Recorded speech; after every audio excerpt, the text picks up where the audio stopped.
mais um episódio do Pangeia Cast, a existência cotidiana. Comigo aqui de novo, minha parceira, minha amiga Thaís Fontinelli. Tudo bom, Thaís? Eu de novo aqui, João, tudo bom? Hoje, quem a gente vai ouvir hoje e qual vai ser o tema? Sou até suspeita para falar da nossa convidada de hoje. A gente está também. recebendo uma psicóloga muito incrível, assim, da qual eu sou fã. A Bruna Mussalem, que é psicóloga clínica e psicóloga escolar, especialista em terapia familiar, com alguns anos de experiência.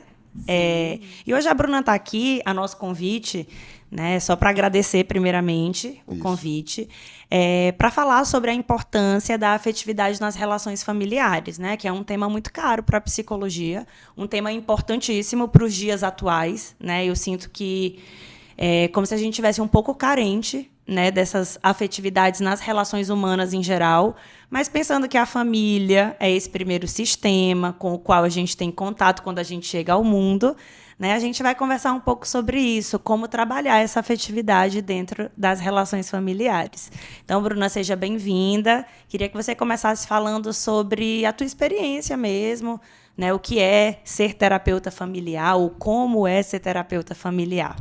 Muito bem. Primeiro, obrigada. Obrigada, João. Obrigada, Thaís. Para mim, muito importante estar aqui. É o meu primeiro podcast que eu faço. Que legal, que honra. Seja bem-vinda. Com a proposta da gente falar sobre a psicologia, para que todo mundo possa ouvir e entender o que é que a gente faz dentro do consultório, né? Como é que a gente transforma as vidas dentro do consultório. Eu sou psicóloga, minha formação, minha especialidade é em terapia familiar. As outras especialidades, elas são todas complementares. Eu vim primeiro da psicologia escolar e educacional, foi lá que eu entendi a importância de olhar para a família. E hoje eu atuo na clínica com famílias, justamente para trabalhar o azeitamento das relações, que é a afetividade. Então, hoje, o lugar da terapia familiar, ela é para acordar junto com essa família, dar consciência, dar abraço, dar pano de fundo, para que ela possa realmente entender como é o funcionamento dela, daquele sistema, e como que a gente pode ajudar essa família a cuidar dessas crianças, a fazer com que elas cresçam com saúde mental, que elas saibam superar os desafios que existem na vida delas, que elas vão cruzar vários desafios. O primeiro delas é sair da bolha desse sistema familiar, desse núcleo, e entrar na escola. É um grande desafio, mas é um desafio que é feito com uma naturalidade que, às vezes, a gente nem dimensiona o potencial que é. E, muitas vezes, essa criança ou essa família, ela chega com muita dificuldade de fazer esse movimento. Pela nossa geração, pelas gerações que vieram atrás da gente, e pela dificuldade, realmente, de manter o que se espera, né? O que a sociedade espera, quando, na verdade, cada família tem um formato, cada família tem um DNA. E o grande desafio é justamente a gente identificar quais são os códigos desse lugar, desse espaço, e ajudá-los, né, nessa dinâmica. E eu sou muito feliz com isso, né? Gosto bastante. É um organismo vivo, né? Cada família é um organismo totalmente diferente. O que agora me surgiu, uma curiosidade, é como isso funciona, né, no consultório. Por exemplo, como é que é a escuta? Se você vai no ambiente familiar, só para eu entender um pouquinho como é que funciona. Tá. Quando a demanda da terapia familiar, é porque o sistema como um todo ele está precisando desse ajuste. Então, quando há a procura, geralmente é uma procura feita para eu gostaria de buscar o acompanhamento psicológico, porque existem questões específicas com meu filho, ou então no meu relacionamento, ou então dentro de casa.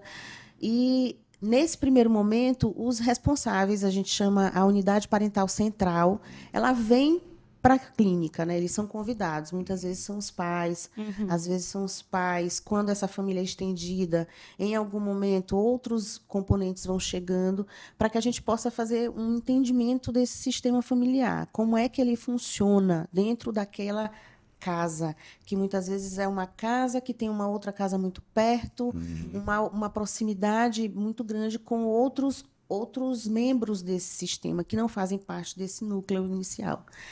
E aí é feita a escuta. Nessa escuta existe uma queixa principal, uma demanda, mas existem a evidência de queixas secundárias. Eu vou já dar um exemplo aqui para poder ficar bem mais claro.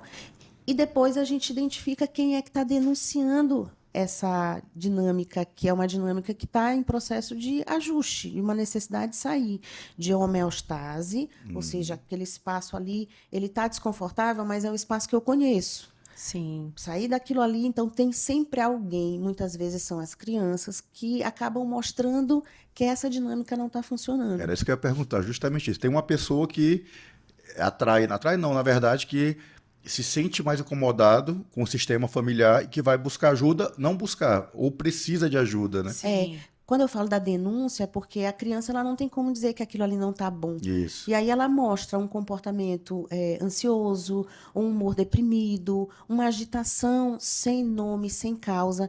É o que a gente chama na terapia familiar de PI, paciente identificado. É aquele que está mostrando a febre. E muitas vezes nem é ele que vem para o consultório.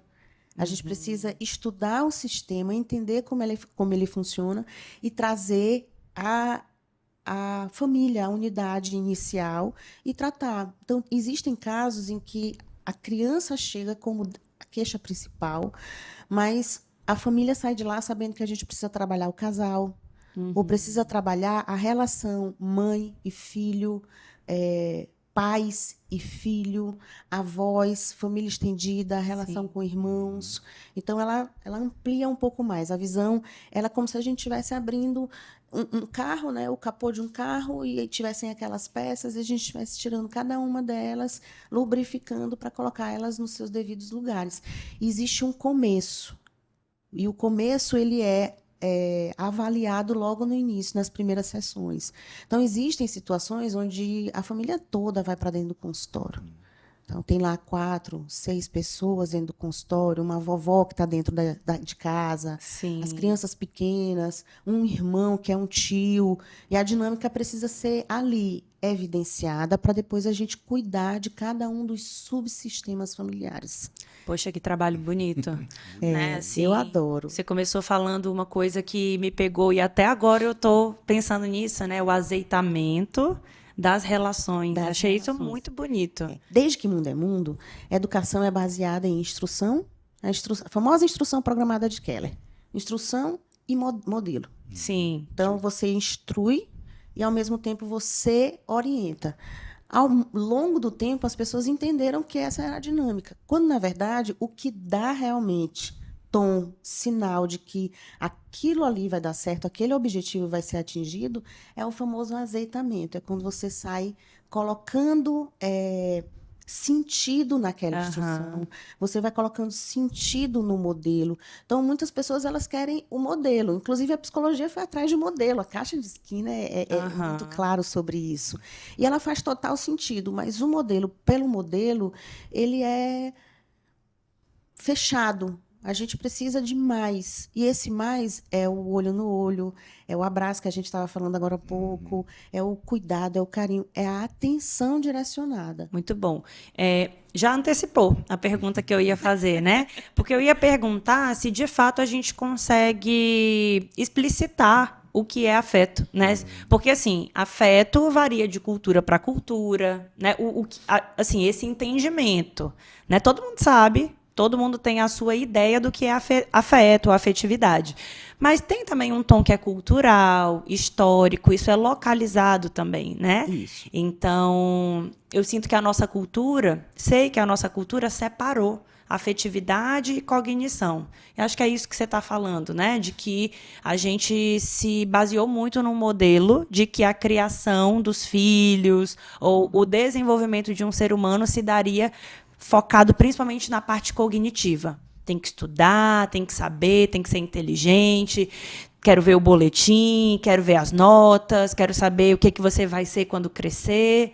E aí o afetivo parece que foi, né, assim, perdendo espaço, talvez, ou ficando nessa relação com a cognição, parece que ficou num nível mais baixo, precarizado. Não sei o que você acha sobre isso, assim. Isso é um fato, né? Inclusive, é o que diferencia muitas propostas pedagógicas, muitas escolas, essa divisão muito clara entre aqui nós cuidamos com amor e aqui nós cuidamos para que possa passar no Enem, De ano, para que possa passar no vestibular, para que possa passar de ano. Infelizmente, essa separação, ela não deveria nem existir. Elas deveriam correlacionar, assim, elas coexistirem, perdão, porque não tem como um professor dar aula se ele não tem algo que me afete. Né? O afeto vem do afetar mesmo, do tocar, do sentir, do apurar as nossas questões sensoriais para que possa marcar. Então, esse afeto ele pode ser positivo, ele pode ser negativo. A importância da afetividade é quanto que eu impacto, o quanto que eu afeto. Então, uma aula será uma boa aula, uma orientação, uma instrução para uma criança será uma boa instrução se ela houver uma superdosagem. E aí, quando eu falo essa superdosagem, eu quero deixar muito claro que não é super de muito, mas é super de intenso. O que hoje a gente chama de memória afetiva. Né?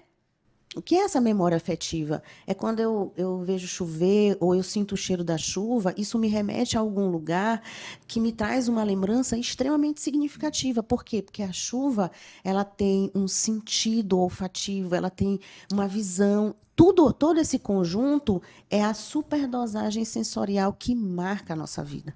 Então, a nossa primeira infância ela é muito dosada pelas questões sensoriais. Então, se eu entendo que o afeto está em tudo, e eu sei que quanto mais eu proporcionar isso, principalmente para as nossas crianças, mais engajamento delas, mais entrega delas. Mais motivação também, mais motivação né? também. Até para o aprendizado, né? Fica mais motivado. Isso. E eu escutei uma vez que, assim, não, escola não é lugar de educar os meus filhos, eu educo os meus filhos. Ou a escola é um lugar somente para aprender. Não, gente, isso é uma falácia. A escola é, sim, um lugar onde a criança também aprende a estender aquela relação que ela tem em casa dentro da escola. Então, não deve se existir um lugar onde na propaganda se diga, olha, aqui a gente cuida com carinho. Não tem que cuidar com carinho, assim como aqui a gente está preparado para passar no vestibular, passar de ano, mas tem que ter também essa dose, tem que estar junto. Né? Que interessante, quando a gente pensa em afeto, geralmente a gente pensa em coisas positivas, né? O afeto, aquele amor, e você falou que tem um afeto negativo, né? E o positivo. Eu sempre achei que afeto, como emoção, ela é uma cola. Então, você vive um momento e a emoção, o afeto que gera aquele momento que vai colar na tua memória aquilo ali. É um cheiro de chuva, como você falou, quando chove. A minha filha não gosta de chuva, eu adoro chuva, porque eu tenho memórias de chuva no sítio da minha avó, o cheiro de chuva. Sim. Então, é muito interessante. Daí a importância, aí fica fundamental, nessa primeira fase mesmo da infância, a forma, eu não sei se a gente pode falar de estilos de afeto, porque a gente pode falar de estilo de apego, né, que é uma outra coisa, mas a forma como os pais interagem entre si, a forma como os pais interagem com as crianças e a forma como o pai interage com a vida de uma maneira geral, como isso influencia diretamente na formação dessa criança.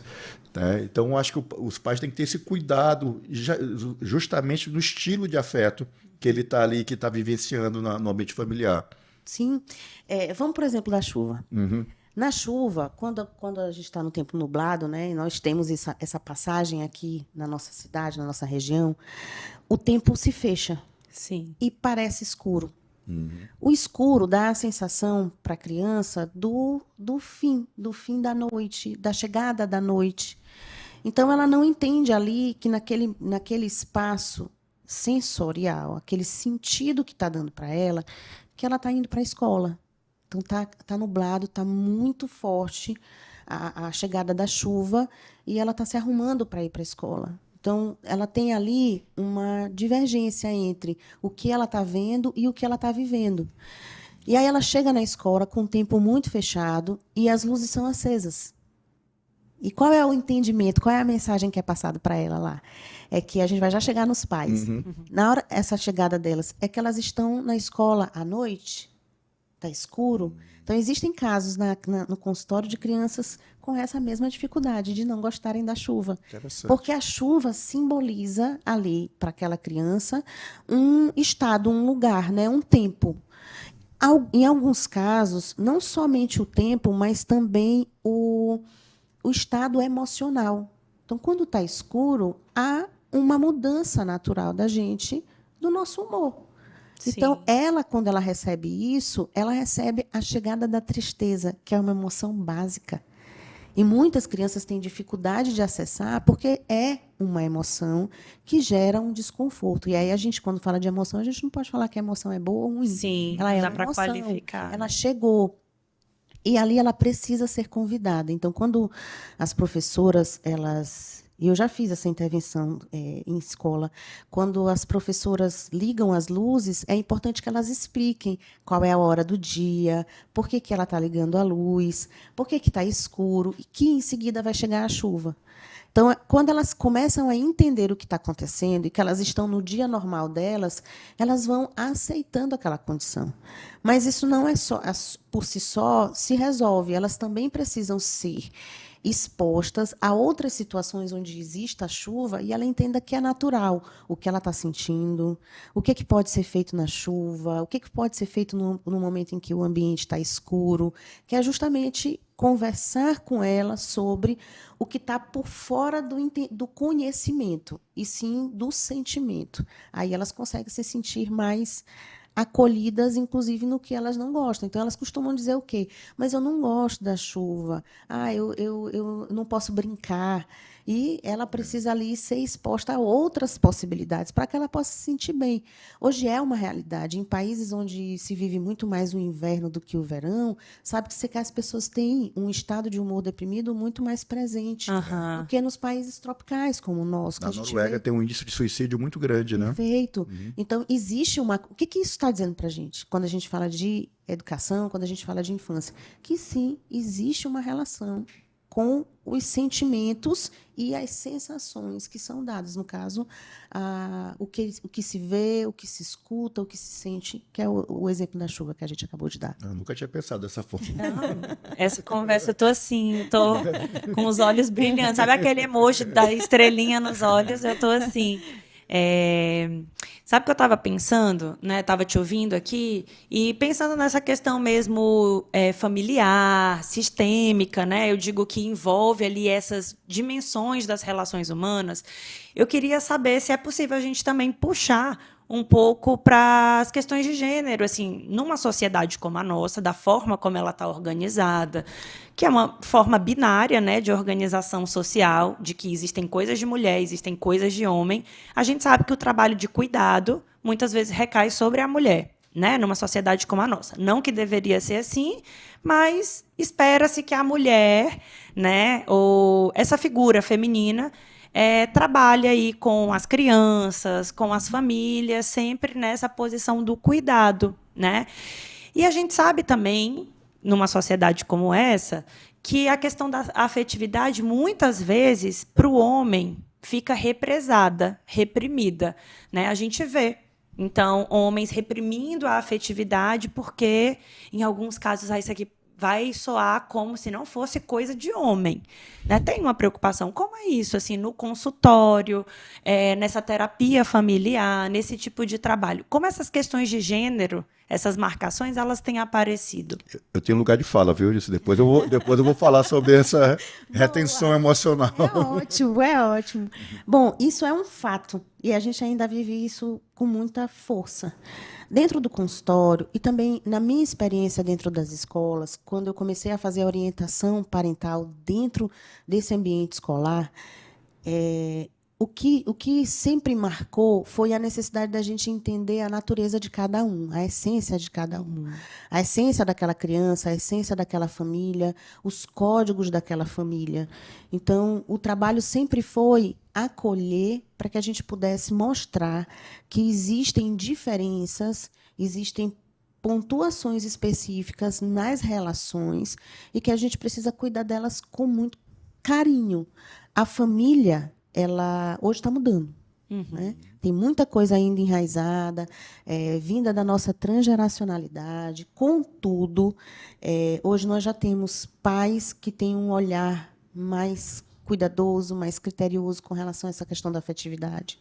A gente tem crianças que já transitam nesses dois ambientes de uma forma saudável, onde ela possa se identificar tanto com as questões do mundo feminino, e isso não ser um problema, né? Sim. E aí aqui a gente não está falando sobre essa identidade, a formação da Sim. identidade, mas a formação da essência mesmo. Então, existem crianças, meninos ou meninas que operam no mundo, uma menina que opera no mundo mais racional e um menino que opera no mundo mais emocional. Antigamente, lá atrás, isso não era aceitável e aí existia a repressão. Ainda existem hoje nas famílias? Existe. Mas o primeiro passo não é intervir nessa situação. Eu volto a falar da questão da Sim. febre. É só uma febre. É entender como é que aquela pessoa funciona. Exato. E que aquela condição dela é que precisa ser respeitada. Na hora que, ao respeito, você começa a formular esse entendimento dentro da família, aí sim, o que ela escolhe, como ela é, isso acaba sendo consequência, né? Você falou da mulher, eu acho muito importante a gente trazer isso. Desde que mundo é mundo, também a mulher, ela sempre teve esse papel representativo no cuidar e no afeto. Sim. Isso é uma habilidade, né? A mulher, ela não conseguiu fazer tantas coisas se ela não tivesse esse trânsito livre com o afeto. Então, por que muitas vezes ela esteve à frente? Porque ela conseguia colocar no trabalho, conseguia colocar nas relações, conseguia colocar na educação dos filhos esse afeto. E aí, muito disso acabou trazendo a força para a mulher e o silêncio para esse homem. Um lugar de conforto para algumas pessoas, um lugar de velar mesmo aquela possibilidade desse homem fazer. Então, quando essa mulher ela transita melhor entre isso sem o peso, o homem pode aparecer. E aí, na hora que o homem pode aparecer, aparecem sistemas familiares, onde os homens acabam encabeçando essa questão afetiva, onde eles conseguem conversar melhor com os gêneros, conseguem criar meninas, criar meninos, cuidar, sem que isso seja uma distinção, sem que ele faça isso aqui eu dou conta, mas isso aqui eu não dou conta. Aí eu faço a comida, mas eu não troco a fralda. Não, hoje a ideia é que a gente possa equalizar essas relações, até para que a mulher ela consiga ganhar esses espaços com mais qualidade. Ela entendeu, nós, mulheres, a minha geração entendeu que podia fazer tudo. Só que esse tudo teve um preço muito alto. Sim. Então, essa mulher está sobrecarregada, essa mulher está, muitas vezes, infeliz em uma área que acaba desencadeando infelicidade nas outras áreas. Então, o que é necessário de ser revisto dentro do sistema familiar? É que a gente precisa dividir esses espaços de uma maneira muito respeitosa, até onde cada um pode ir. Sim. Aí, quando o a que, gente que cada um consegue... tem para ofertar, né? Perfeito. O que cada um tem para ofertar. A gente estava, inclusive, falando sobre isso. Sim. Né? O que cada um pode dar? Até onde cada um pode ceder. Perfeito. E entender que esse ceder não tem relação nenhuma com submeter-se, deixar de ser. É ceder, porque a relação ela é complexa. Uma das relações mais complexas é a relação de casal. Sim. E aí, como é que a gente trabalha essa relação? A gente trabalha no ganha-ganha. Nem sempre o ganha-ganha é tudo que eu quero, é 100%. Nunca vai ser. Então, esse movimento aqui que é importante. Maravilha. Interessante. Eu fico aqui pensando, não tem como pensar na minha própria vida, né? Eu gosto sempre de dar exemplo aqui do que acontece comigo. Eu estou vivendo uma experiência recente, né? A paternidade de 2 filhas, uma de 4, outra de 2. E como eu estou percebendo diferente a forma de afeto. Então, o afeto eu acho que é uma construção, né, do ambiente familiar. Então, eu sou de uma família de 3 filhos, a priori. Depois de muito tempo, quando eu já tinha 20 anos, a gente adotou uma irmã, né? A gente tem uma irmã, mas era uma família que a minha mãe, há 50 anos atrás, já saía muito para trabalhar, e meu pai também, com aquele modelo rígido de paternidade, né? Homem não chora. Acho que a gente via pouco afeto, na verdade, né? Eu via algumas explosões de emoções, mas não aquele afeto, né? Aquele afeto que constrói, que... Então, simplesmente eu não aprendi esse afeto. E você falando do represamento, que já tem essa condição, né? Do próprio sistema masculino de reprimir, e eu ficava ouvindo, às vezes eu chorava vendo final de vôlei feminino. Falei, por que eu estou chorando com esse vôlei feminino? Filme, chorava muito, né? Então eu comecei a perceber esse represamento, que ele saía nas horas mais desconfortáveis, ou geralmente quando eu estava em casa sozinho, né? Silencioso. E agora, com as minhas filhas, né? É uma nova chance de eu redefinir, reelaborar, reorganizar esse afeto. Então, o amor que eu tenho pelas minhas filhas, ele vem me transformando, né? Aquela, assim, eu falo eu te amo para ela assim como se fosse, e não espero nada em volta, né? Não quero que ela diga que eu te amo, eu quero sentir aquilo ali. E é muito bacana, eu não sei quem foi que me disse isso, que ia falar, mas pô, criar menina é muito difícil, né? Falei, olha, só tem uma solução. Eu só dou muito afeto, muito amor, que pelo menos minimamente ela vai ter um amor legal para comparar com que ela tivesse com o que vier. É isso aí, eu acho que o afeto se transforma, não é isso? Se aprende também. Não tenha dúvida, você falou o que de fato a gente precisa evidenciar o tempo inteiro quando se conversa com famílias, quando se trabalha com famílias. O afeto é uma construção. É uma construção, é o dia a dia. Então, você vai colocando cada dia ali um eu te amo, eu entendo, um olho no olho. Vamos voltar para a questão sensorial sempre, principalmente nessa fase em que elas estão, que é uma fase fantástica para elas conseguirem realmente ter a segurança. O bebê, a criança pequenininha, a tarefa social, segundo um teórico muito famoso das idades, dos ciclos de vida, que é o Erik Erikson, a tarefa social do bebê, da sociedade para aquele bebê, é dar segurança para ela. Sim. Uhum. Então, um bebê seguro, ele consegue estar bem para engatinhar, para rolar, enfim, para aprender as habilidades físicas, motoras, psicomotoras. Dos 2 aos 6 anos é dar autonomia, é dar independência, é fazer com que aquela criança esteja no mundo de uma maneira em que ela seja acolhida pelo que ela é. Ela precisa de quê? Ela precisa dessa construção diária, de que você ama, de que você confia, de que você aceita, de que está tudo bem errar, está tudo bem acertar, e que ela é validada por isso. Então, se você está o tempo inteiro fazendo esse movimento, não tem como. Dá errado, né? Dá errado. Não vai. Né? É maravilhoso, porque ela vai estar ali entendendo, não só lá na frente, que é esse o modelo que ela precisa seguir. Isso é um fato. Ela vai chegar no mundo adulto entendendo o que ela precisa ter. O mínimo, ela já sabe que ela tem. Só que a natureza desse afeto vai mudar. Sim. Né? E isso é fundamental. Dar para elas, no caso, né? Como é o nome delas? Ava e Aurora. Ava e Aurora. Muito bem, lindos nomes. Dar para elas o que elas... a base, assim, o chão do que é importante para elas conseguirem fazer. Então, tudo que elas fizerem, mínimos detalhes, elas precisam ser validadas. Lembrando, a validação tem que ser pelo que elas fazem, e não só pelo que elas são. Elas são para você o amor da sua vida, com certeza. Perfeito. Mas o que elas vão entender que elas são importantes quando elas estiverem fazendo algo e estarem sendo validadas, aceitas por isso. Então, quando ela estiver fazendo a bolsinha dela para ir para a casa da vovó, quando elas estiverem fazendo as pulseirinhas delas, que legal. Quando elas estiverem fazendo assim, nossa, que massa, que bom, eu vou usar. Agora eu vou pedir sua ajuda. A importância de mostrar que eles são capazes. As pessoas falam, especificamente durante essa fase, de uma forma muito inadequada, de que é adolescência infantil, as crianças estão na puberdade ali, porque estão sendo opositoras, porque estão sendo questionadoras. Elas só estão entrando no mundo. Elas estão entrando no mundo e entendendo que elas operam nesse mundo. Testando os limites, né? Isso, muito bem. Testando até onde elas podem ir. Eu brinco muito, principalmente quando eu dou aula, que você quer saber onde é que está alguma coisa em casa, pergunte para uma criança que estiver em casa onde é que está a tesourinha, onde é que está a serra de unha. Ela vai saber. Mas ela vai saber por quê? Porque ela mexeu na casa inteira. inteira. Ela vasculhou, ela foi atrás. E isso é uma comparação com o que elas vão fazer mais lá na frente.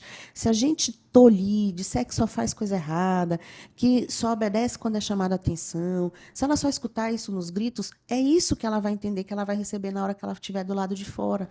Então, quando a gente pensa nessa primeira infância, no cuidado que a gente deve dar, é olhando lá para frente. O que ela precisa lá na frente? Lá na frente, ela vai precisar ter segurança, ela vai precisar ter espaço de fala, ela vai precisar defender o que ela pensa. Então, o melhor lugar para isso acontecer é dentro de casa e justamente nessa fase. Você falou, tem uma patologia, né? Agora, transtorno opositor desafiador. Cara, eu acho muito estranho isso, sinceramente, porque a criança ela tá ali para te opor, ela tá ali para transgredir, ela cresce nessa transgressão. Quando você torna isso uma patologia, como é que se dá? Você está tolhendo o ato de ser criança. Hiperatividade. Criança é para correr, é para brincar. Às vezes eu percebo que o próprio conforto dos pais, né, para ele é interessante ter um nome para aquilo que a criança está sendo criança. E isso eu acho que atrapalha um pouquinho não só o desenvolvimento dela, mas também o ambiente familiar, porque criança traz vida, né? E aí criança é isso, alegria, movimento, problema, assim, no sentido de vão ter problemas, desafios, Sim. E isso faz parte. Então a gente está tornando tudo uma patologia. Infelizmente, no lugar onde nós estamos, nesse espaço atual, é muito comum receber na escola o diagnóstico de TDAH ou de TOD. Muito comum, né? Muito mais do que a gente espera enquanto educador. Então, a escola, quando ela recebe uma criança, ela precisa olhar para ela, né? Entender a história dela e o que precisa ser feito por ela. Esse espaço, que é o espaço de processo seletivo, que algumas pessoas chamam anamnese, que a gente colhe realmente a historinha da criança e procura saber onde é que ela está no tempo de aprendizagem dela, da aprendizagem dela, na janela de aprendizagem. Ali se recebe a informação de que se trata de uma criança com TDAH ou com uma criança com Já TOD. vem direcionada, né? Já vem. O diagnóstico. Isso. Já. E, com muita tristeza, a gente recebe esses diagnósticos. Eu vou chamar de diagnóstico porque muitas vezes vem realmente já com, né, o laudo, com tudo, com uso de medicação. E isso hoje, infelizmente, torna-se um bálsamo para as famílias. Assim, ele tem tal coisa, então, por essa razão, eu não vou. Não vou cobrar tanto. Obrigada. Eu tenho uma frase que eu vou falar: a culpa é minha, eu coloco em quem eu quiser. Bem por aí.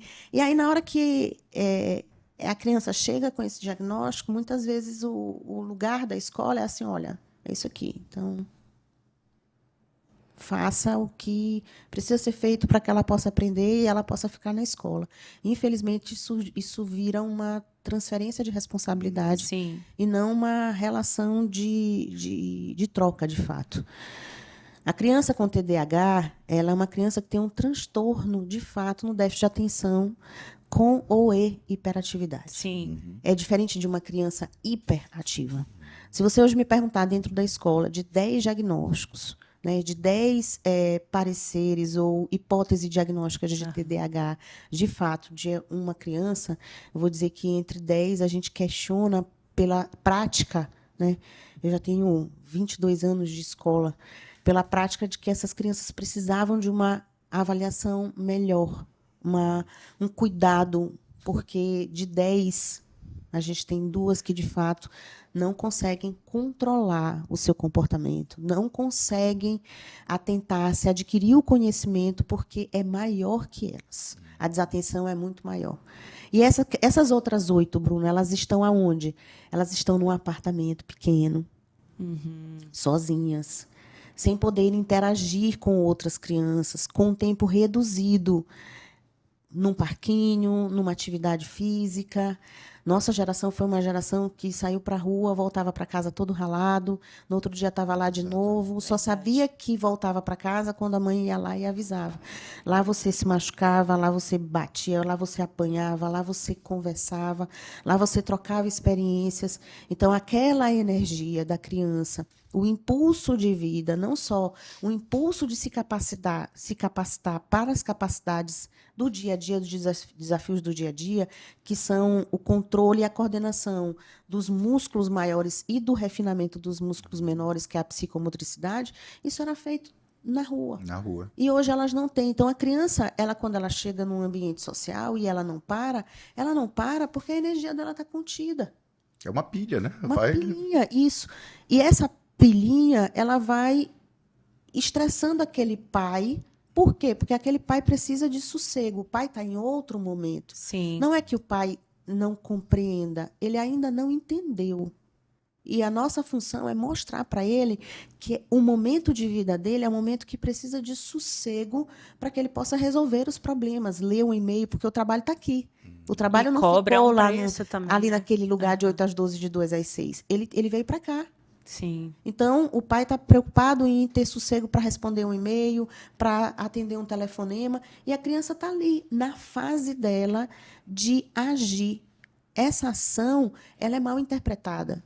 Hoje eu escuto muito, assim, até nas brincadeiras, que a gente precisa aprender a desconstruir. Porque fulano de tal é hiperativo.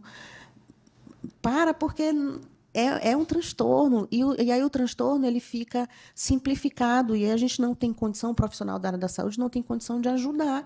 Porque todo mundo tem TDAH. O que é isso? Todo mundo toma medicação. O que é isso? E aí você falou do TOD. O transtorno desafiador opositor, ele tem muita relação também com a falta do controle inibitório. Aquela criança, ela não consegue obedecer às regras e normas porque ela tem uma dificuldade, é maior do que ela. Mas muitas crianças com o diagnóstico do TOD, elas conseguem responder às regras e normas num ambiente e no outro não. Então, não é TOD. Por isso que eu estou aqui pensando, né, com essa conversa, de que toda terapia ou de toda psicologia é sistêmica. Porque você estava falando, né, sobre a questão lá da terapia familiar. Você estava falando do trabalho como psicóloga escolar, né, e de que tudo a gente precisa retomar. Em toda demanda que se apresenta para nós, enquanto psicólogos, faz-se necessário que a gente retome um pouco, ou um pouco não, bastante, né? A história desse sujeito, a história desse indivíduo. E eu estava aqui pensando, quando você contava, né, explicava para a gente sobre a importância do desenvolvimento da afetividade nas relações familiares, eu fiquei pensando de como muitos adultos que chegam para a psicoterapia individual, inclusive adultos que já chegaram até mim, de como as demandas que se apresentam, elas são demandas de autoestima por uma falta dessa afetividade da qual estamos falando aqui, né? Na sua infância, dentro da sua família. Né? Então, uma família que não trabalha isso, um contexto familiar que não trabalha isso... Que não valida, né? Exato. Que não valida. Um pai que não usa a pulseirinha, pulseirinha da filha, que não, né? Que não faz um elogio por aquilo que o filho faz, né? Que não valida essa criança, esse adulto possivelmente se tornará um adulto que não confia na sua própria capacidade. Perfeito. Então, parece que a afetividade tem tudo a ver com a construção da autoestima, né? Isso, e dessas primeiras experiências. Por isso a importância da gente olhar para esses primeiros anos. Porque quando esse adulto chega no processo psicoterápico, o trabalho é tão belo quanto esse de construção. Sim. Mas a gente precisa ter muito certo de que é uma reconstrução. Uma ressignificação daquela pessoa. Então, para aquela pessoa, a gente não vai poder trazer pai, mãe, irmãos, o que faltou. A gente traz o que simbolicamente, ficou, né? Aqui Exato. dentro, né? O que representou aqui dentro. E ela conseguir fazer as pazes com aquilo que ela teve. Sim. E começar a fazer as suas próprias escolhas de vida. Então, agora é a partir de. É quando a gente acolhe essa história, mas, ao mesmo Sim. tempo, ensina ela a buscar um outro caminho. Durante muitos anos, no núcleo da psicologia escolar, eu trabalhava com as crianças e eu trabalhava e era como se eu estivesse enxertando vários recursos, mas parecia que não adiantava, parecia que era pouco. E aí eu fui entendendo, com a minha experiência, que eu não adiantava eu só trabalhar com elas. Eu conseguia trabalhar crianças dentro do contexto escolar, que elas diziam assim: tia, não adianta chamar tio e tia, porque dentro da escola isso é muito comum, né? Tia, não adianta chamar minha mãe. Ou então, tia, não chama, porque senão eu vou apanhar. Uhum. E a gente precisava ali trabalhar, a equipe precisava trabalhar aquela pessoa para ela se tornar pessoa. É o que eu falei para vocês, a gente estava falando anteriormente. Ela precisa de instrução e precisa de modelo.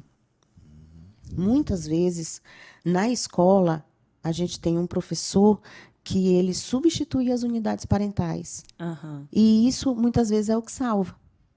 O que salva são aqueles que substituíram aquelas unidades que não tinham condições, naquele momento, por alguma razão, de fato, ser um modelo cuidar daquela criança. Isso significa dizer o quê? Que se eu alimento essa criança com o afeto que ela precisa e com referenciais importantes, ela vai conseguir ser um adulto saudável. Sim. E ela vai conseguir, lá na frente, fazer as pazes com o que ela viveu. Mas nem sempre, quando chegam na terapia, eles chegam querendo fazer essas pazes. Muitas vezes, eles chegam ainda com uma necessidade muito grande de ter aquilo que lhe foi tirado, né? Que não lhe foi ofertado. Olha, Thaís já vai falar de novo, eu vou falar de tecnologia, que todo podcast eu pergunto alguma coisa, porque é uma coisa que eu observo muito isso no dia a dia. O afeto é troca, é atenção, é o olhar. Nesse mundo hoje que a gente vive, que a atenção é tão dispersa devido a essas novas tecnologias, WhatsApp, Instagram, como isso vem afetando essas relações familiares de afeto. Você percebe isso no consultório, que está tendo uma... eu não gosto de falar de piora, mas a gente está num momento diferente, de mais ausência. Sim. Eu gosto quando você diz que não quer falar de piora, né? Porque esse espaço aqui, a tecnologia, ela nos deu muitos ganhos, Sim. Inclusive dentro dos ambientes de aprendizagem. Perfeito. Trazer uma ferramenta, principalmente na pandemia. A pandemia, o que a gente descobriu? Não foi preciso fazer muitos apps de aprendizagem, de conteúdo. Eles já existiam, mas as pessoas não usavam. Então, o Kahoots é um exemplo. Então, as pessoas já existiam antes da pandemia. E aí as pessoas começaram a abrir esse espaço e entender que podia fazer com que a pessoa aprendesse através dos jogos. Então, existe muita coisa boa aqui. A tecnologia trouxe muitos ganhos para a gente. A prova é o próprio conceito dela, né? Ela cria coisas para que o nosso ambiente é um seja espaço, cada né, vez de sociabilidade mais... também. Também. Quando isso aqui entra sem um limite, sem uma instrução, ele vai criar relações mais efêmeras, relações mais distópicas, porque isso aqui compete com o olho no olho. Perfeito. Compete com o toque, compete com a brincadeira, compete com os erros. É muito fácil você desligar e ligar de novo para poder jogar novamente. É muito fácil você largar e fazer alguma outra coisa. É só observar o adulto quando ele está olhando uma rede social. Ele não precisa, já foi feito um estudo, né? Ele não precisa de muito tempo naquela tela. E ele está o tempo inteiro soltando a tela para cima. É tentador, né? Para poder olhar alguma coisa. Mas é raso. É muito raso. É importante de você buscar. Eu quero buscar um conhecimento aqui. Eu quero saber o conceito, sei lá, de afetividade. Eu vou buscar, eu acho. Mas é pouco, porque muitas vezes, quando a gente vai... Isso é um fato tão claro. Quando a gente vai discutir alguma coisa com os adolescentes, eles têm o conceito, que foi aquilo que você falou. Uma coisa é o conceito, é o saber, é a cognição. Outra coisa é falar sobre isso. é conseguir dialogar. Experiencialmente, né? Falar. Então, o que hoje a gente tem? Temas extremamente polêmicos dentro da escola, como a política, como o aborto, como A própria sexualidade. a sexualidade. E as pessoas, elas têm a regra aqui, porque elas viram. Tem informação. A informação está A com informação elas. tá com elas. Mas elas não têm o trato, o diálogo. E aí nós, cada vez mais, polarizamos. Então, todas as vezes que tem alguma coisa na escola, alguém diz assim, e aí, a gente conversa sobre isso ou não? Conversa, ensina eles a conversarem. Claro, tem que a ampliar divergirem, repertório, né? ampliar o repertório deles de fala, de troca, entender que nem sempre a gente vai estar certo. No mundo que a gente está hoje, a gente está cada vez mais fechado nas nossas bolhas. A gente volta para a tecnologia. Os algoritmos, eles só vão mostrando aquilo que a gente gostaria de ouvir. Claro. Né? E qual é o cuidado? É eu colocar um regramento, eu colocar um limite nesse recurso, nesse estímulo. O iPad da criança pequena, o celular, o que hoje já se sabe, que o aparelho eletrônico, as redes sociais, elas precisam ficar restritas à criança até os 12 anos. Mas, Bruna, isso é possível? Como é que faz isso? Então, hoje eu já sei que para eu manter uma criança saudável, quanto menos estímulo eu der para ela dessa tecnologia específica, melhor. Mas, na realidade que a gente vive hoje, isso é possível? Em alguns casos, não. Eu tenho crianças que, com 7 anos de idade, elas precisam fazer a atividade de casa delas sozinhas e a agenda está no celular. Já tá no celular, tá no tablet. O que eu preciso? Eu preciso ensinar a independência para ela, autonomia para realizar a atividade de casa dela e empoderá-la dessa atividade. Afinal de contas, ela está fazendo sozinha. Então, eu preciso do celular com ela. Sim. Mas aquela criança que está jogando o dia inteiro, ela não vai conseguir entender que ali dentro também existe uma obrigação. Então, quando for dado para ela uma obrigação de fazer atividade de casa, ela vai confundir isso com um prazer rápido. E ela não vai querer. Aí a família diz assim, mas ela não consegue ficar, mas eu acho um absurdo ter a agenda eletrônica. Não é um absurdo, é porque a regra não foi pré-estabelecida. Quando a gente entra em casa, é a mesma coisa. Entrou em casa, qual é a prioridade? A prioridade é o olho no olho, são as relações, são o toque. Isso aqui combina? Não. Então, isso aqui não pode combinar com aquele momento em que você quer saber como foi o dia do seu filho, se alimentando. Né? Exato. Não, até para criança pequena. Tem estudos, né, que falam esse olhar para o recém-nascido, o olhar da mãe para o recém-nascido, ele é fundamental para a organização dela. E a mãe está olhando para o celular. A criança está aqui olhando para ela e a criança olhando para o celular. Tem uma frase que eu gosto de falar, que eu acho que os pais, eles nunca são culpados, mas são responsáveis. Eles não são culpados porque não têm a intenção deliberada de fazer alguma coisa que vai prejudicar o crescimento do seu filho. Sim. Mas são responsáveis porque tudo que eles fazem reflete na criação, na educação dos seus filhos. Então, essa questão da tecnologia, eu acho que a gente tem que ter um cuidado muito grande. Eu vi, acho que foi ano passado, uma reportagem de uma criança de 9 anos que já tinha, eu acho que era 1 milhão de seguidores no YouTube, e hackearam a conta dessa menina. E ela foi na televisão desesperada, fazendo um apelo, né, o pai também, para devolver a conta. Então, eu acho que a tecnologia hoje, principalmente as redes sociais, né, tipo Instagram, elas estão antecipando problemas da vida adulta para crianças, né, uma ansiedade, uma depressão, e estão, de outra ponta, infantilizando os adultos. Né? Então, é um tema que é recorrente para mim, porque eu acho que é um impacto que a gente nem tem noção do que está acontecendo. Algumas coisas sim, mas daqui a 5, 10 anos a gente não tem essa noção de quanto prejudicial esse uso excessivo. Concordo plenamente, a tecnologia é uma ferramenta. Sim. Qual foi a fala, a escrita? São ferramentas, são tecnologias. Né? Quando a gente fala em tecnologia, a gente pensa só em WhatsApp, mas a fala, a imprensa, foi a primeira tecnologia que mudou o mundo também. Então, ou seja, é bom, tem um lado bom como ferramenta, mas o uso excessivo que a gente está vendo hoje não tem como não dizer que está afetando as famílias. Isso.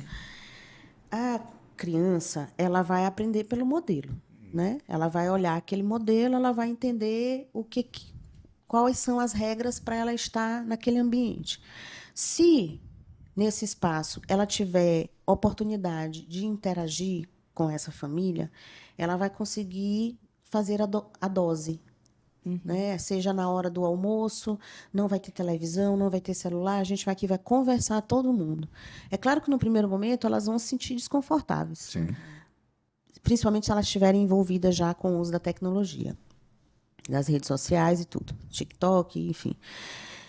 Mas se elas tiverem ali esse espaço, elas vão começar a entender que existe um lugar para conversar, existe um lugar de fala, existe um lugar de troca. Mas você trouxe algo muito importante sobre essa criança já está no mundo adulto e o adulto está no mundo infantilizado. E em seguida você falou de culpados e responsáveis, né? A sua fala foi perfeita. O adulto hoje ele está infantilizado porque ele é aquele adulto que precisa daquela base e não teve. Então ele precisa ser acolhido para ele se sentir, para depois do acolhimento ele saber onde está a responsabilidade dele. Se eu, como orientadora parental, como psicóloga, eu colocar em primeiro lugar a culpa, eu não vou conseguir acessá-lo. Eu não vou conseguir ajudá-lo. Eu preciso entender que a nossa geração, essa geração de adultos, ela é uma geração que faz tudo aquilo, precisa de tudo aquilo, para que ela possa se encontrar com a sua natureza, com a sua criança. Em seguida, entender o sentido real de fazer tudo o que está fazendo, até para que ela possa amadurecer também. A nossa criança, não. Ela não tem esse molde, ela só tem a demanda. Então, vai lá, pega um vídeo, grava isso aqui, fala isso aqui na frente da tela.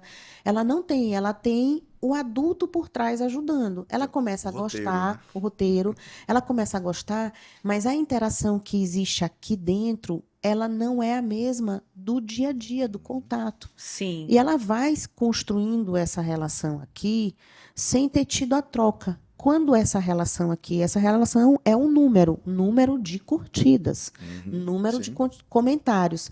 Essa relação aqui, ela não é embebida no afeto. Aí, quando ela chega no mundo adulto e que ela precisa estabelecer essas relações de troca, ela não consegue, porque ela não consegue olhar a curtida, o comentário.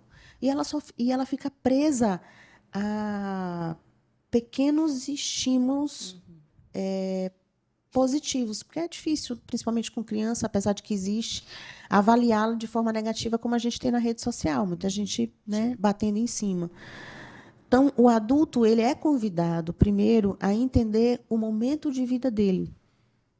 No consultório, a gente precisa parar e permitir que ele consiga, de alguma forma, expressar que ele não está feliz em cuidar do filho, que ele não se sente à vontade de fazer a tarefa de casa, que ele queria estar em um outro momento da vida ou fazendo alguma outra coisa.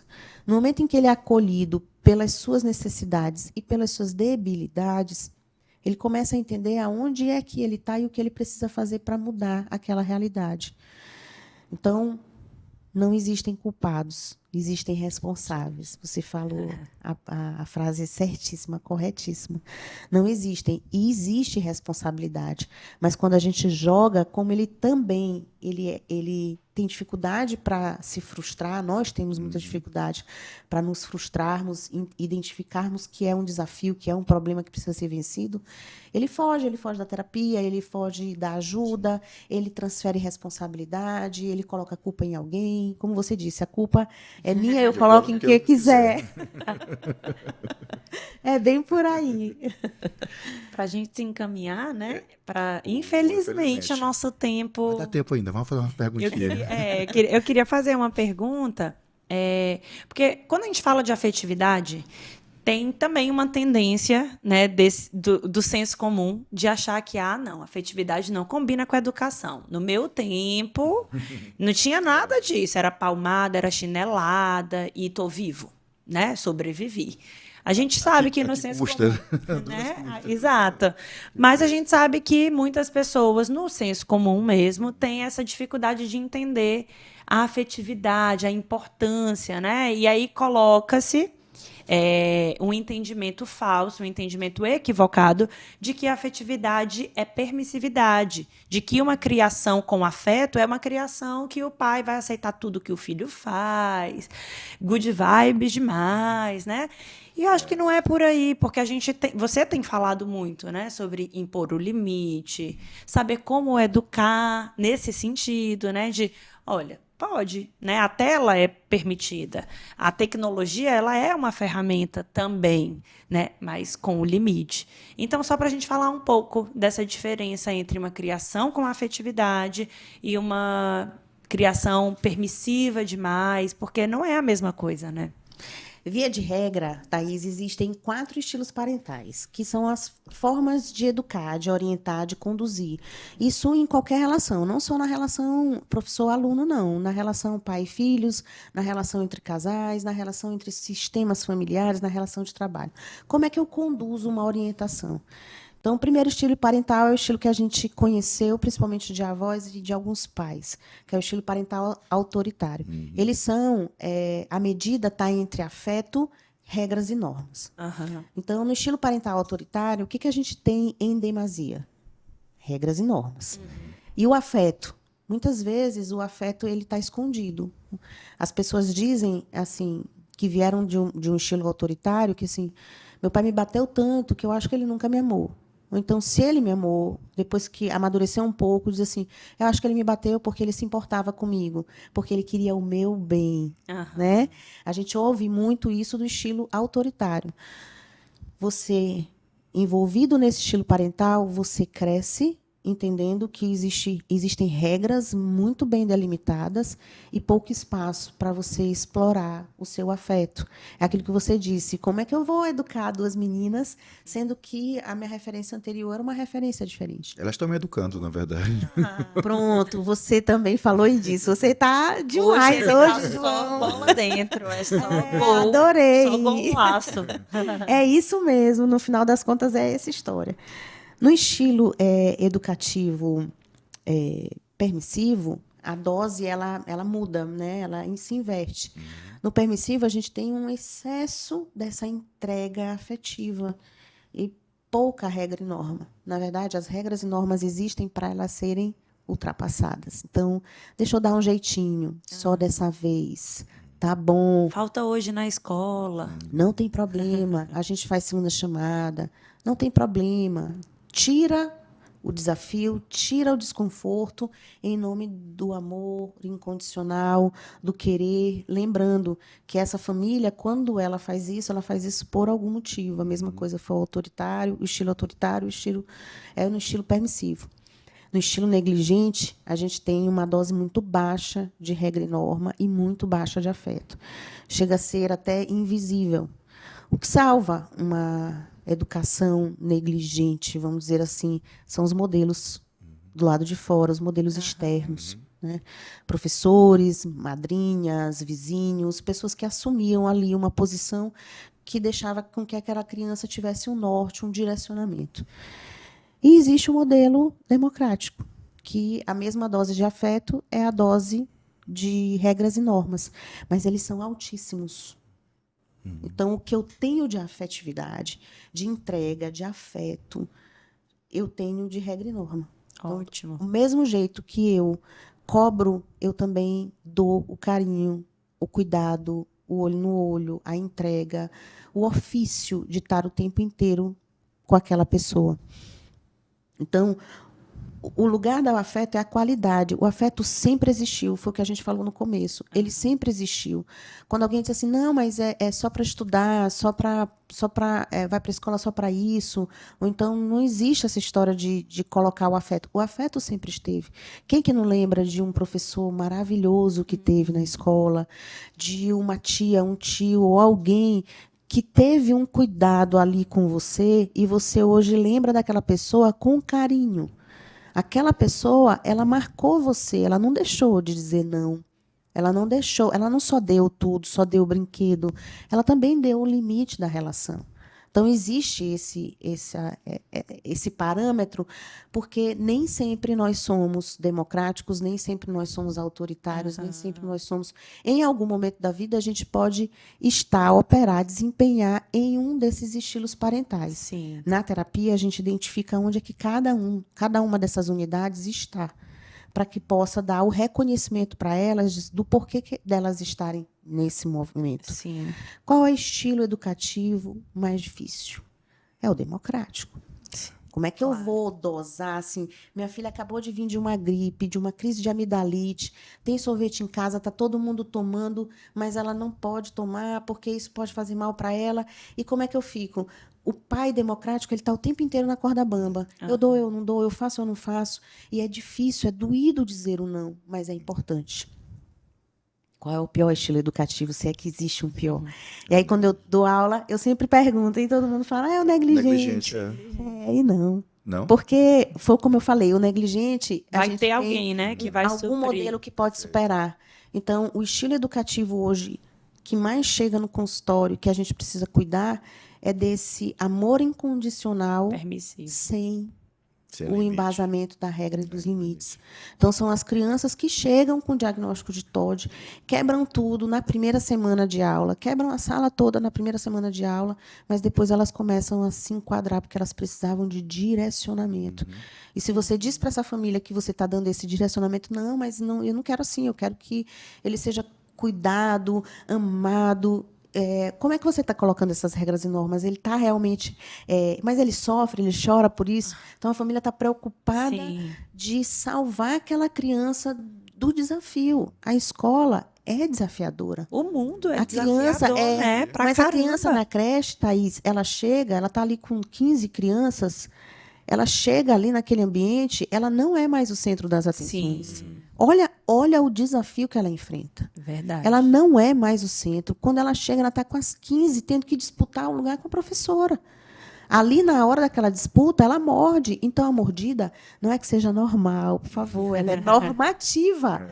É o empurrão, o querer tomar um brinquedo do outro, isso é esperado. Até a hora que ela consegue medir, é quando ela desenvolve a capacidade empática dela.